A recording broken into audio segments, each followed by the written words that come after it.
Ever walked into a meeting and heard someone say, "Looks like we finally have a knight in shining armor," and wondered what on earth that meant? That's a perfect hook, Alex. Today we're diving into a whole toolbox of idioms that pepper our daily conversations. From heroic rescue metaphors to the hustle and bustle of city life, we'll unpack each phrase, its origins, and when to actually use it. Listeners, you'll walk away with clear definitions, vivid examples, and a few surprise facts you can drop at your next dinner party. And we'll keep it lively. Expect a few debates, a couple of jokes, and maybe even a mini story or two. So buckle up, because by the end of this episode, you'll be speaking idiom savvy, no matter if you're in the boardroom or the coffee shop. Let's start with the classic hero, a knight in shining armor.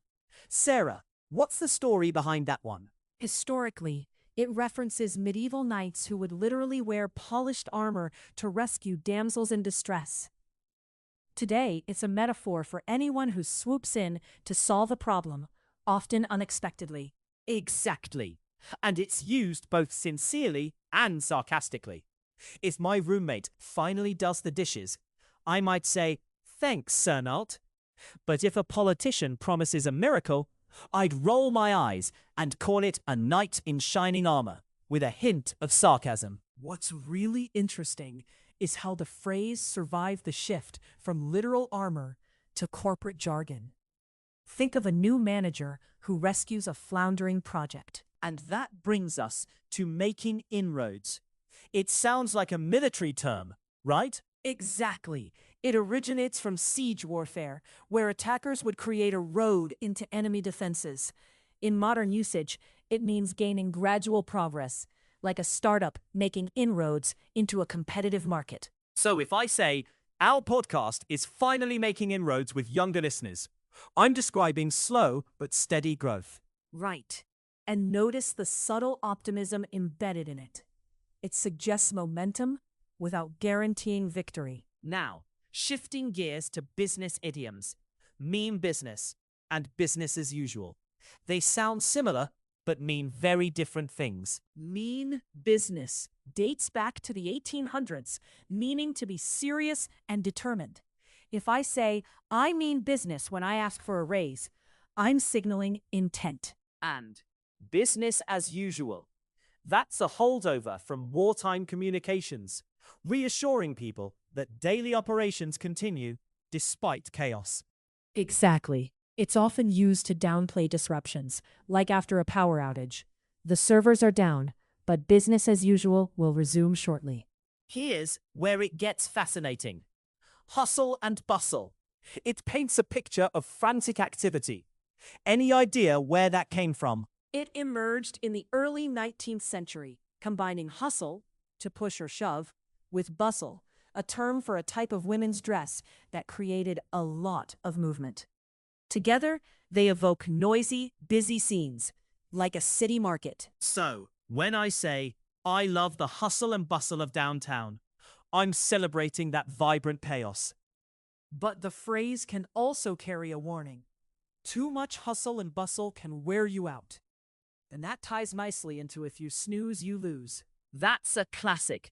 It's a warning that hesitation leads to missed opportunities. I first heard it in a 1950s advertising campaign for a breakfast cereal. And it's still relevant. Think of flash sales online. If you don't act fast, the deal disappears. Now, let's cut the crap, literally. The idiom "cut the crap" means to stop talking nonsense. Its roots are a bit murky, but it gained popularity in the 1970s counterculture. And notice the strong imperative tone. It's often used in meetings to refocus discussions. Speaking of clarity, there's no two ways about it. A double negative that emphasizes certainty. Exactly. It means the fact is undeniable. For example, there's no two ways about it. Climate change is real. What most people don't realize is how many idioms revolve around the word what. Take "what's eating you." It's a gentle way to ask what's bothering someone. And the response can be as simple as, "Nothing. Just a lot on my mind. It's a conversational entry point. Now, on to a lighter one. What's not to like?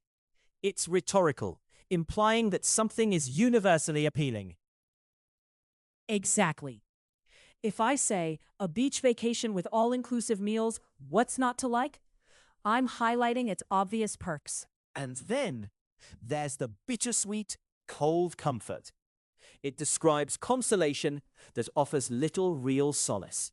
Historically, it appeared in 16th century poetry, where a cold comfort was a faint, chilly reassurance, like a thin blanket on a winter night. And we use it today when someone says at least you got a promotion after you've been laid off. Well, that's pretty cold comfort. And speaking of taking heat, take the flak means to receive criticism, originally referring to anti-aircraft fire in World War II. So, when a politician takes the flak for a controversial bill, they're enduring public fire. Now, let's shift to the world of negotiation, wheeling and dealing. It conjures images of fast-paced bargaining. Exactly, Sarah. It dates back to 19th century American slang for market traders pushing carts, wheels, and deals. And it's still used today to describe political lobbying or aggressive sales tactics. Here's where it gets fascinating. You read my mind versus read you like a book. Both involve understanding, but one is magical, the other observational. You read my mind implies a telepathic connection, often used humorously, like when a friend orders exactly what you were thinking about. Read you like a book suggests you can easily interpret someone's motives, as in, I can read you like a book. You're nervous. And what about that wild saying? You might as well be hanged for a sheep as for a lamb. That's a British idiom, meaning that the punishment is the same regardless of the severity of the offense.